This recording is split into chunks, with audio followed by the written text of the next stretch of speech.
We are getting fitter already. Thank you for choosing to share your time with me. My name is Jack, and today I will tell you another story of mine. No, it's not one of those "I woke up and ran a marathon" stories. Nope, this is a story about how I learned, through trying and mistakes, how to set fitness goals that I could actually stick to. And trust me, it wasn't as smooth as it sounds. It was messy, a bit frustrating, and full of moments when I almost quit. But here's the thing, I learned a lot, and I want to share that with you, so maybe you won't have to make the same mistakes I did. So, picture this. It's my early 20s. I've just started getting into fitness. I'm reading all the magazines, watching the fitness videos, and I'm seeing these massive transformations. People going from skinny to shredded in what seemed like the blink of an eye. And I thought, that's it. That's exactly what I want. I was hungry for change. I wanted results, and I wanted them fast. Problem was, I was looking at these transformations as a destination, not a journey.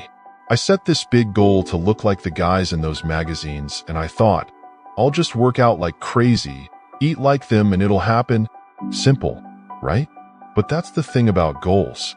If you don't ground them in reality, they'll fall apart fast. So, I did what I thought was the right thing.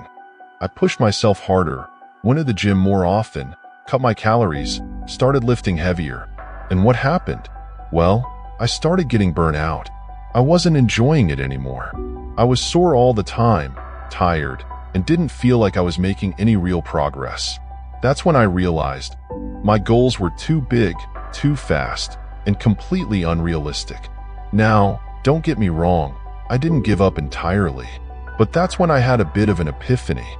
I was at the gym one day, feeling completely wiped out after a really tough workout, and I thought, hold on a minute, Jack, what's the rush? And that's when it hit me. Maybe I wasn't setting the right goals. Maybe I needed to think smaller, think smarter. So I went back to basics. I started by getting real with myself. Instead of aiming to look like a bodybuilder or running a marathon in 6 months, I began setting smaller, more achievable goals. I thought, okay, what can I realistically do today that will make tomorrow better? I gave myself small, measurable targets, and that was the game changer. Take squats, for example. When I started, I could barely do 10 without my legs feeling like jelly. So, I set a simple goal. Add 1 more squat each week. Just 1. No need for crazy leaps or dramatic changes. Over time, that added up, and before I knew it, I was squatting way more than I ever thought possible. But it wasn't about pushing myself to the limit every single day. It was about consistent, gradual improvement. Now, while all this was going on with my workouts, I also realized something crucial about nutrition. See, I used to think eating healthy meant chicken breasts and broccoli day after day. Boring, right? I couldn't keep that up. So, I started experimenting. I found meals that supported my fitness goals, but also felt like real food, meals I actually enjoyed. That was another lesson I learned. Healthy eating doesn't have to be tasteless. It doesn't have to be a punishment. That salad? Yeah, it'd have delicious. And here's the thing, I didn't have to cut out everything I loved. I just had to find balance. I wasn't perfect, far from it. But when I focused on making my diet work for me, it wasn't about being perfect. It was about being consistent, one healthy meal at a time. And then there's the other big lesson I learned along the way: rest. I was in this mindset where more was always better. I pushed myself too hard, too often. And guess what? I wasn't recovering. So, I got smarter. I took more rest days. I started understanding that fitness isn't just about pushing your limits every day. It's about balancing hard work with proper recovery. You can't build muscle or endurance if you're constantly running on empty.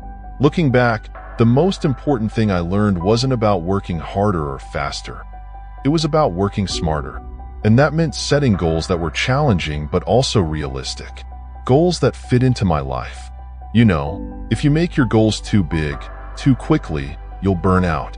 But if you break them down into smaller, achievable steps, you'll be amazed at what you can accomplish. Here's the truth. Fitness is a journey, not a sprint. I learned to embrace that.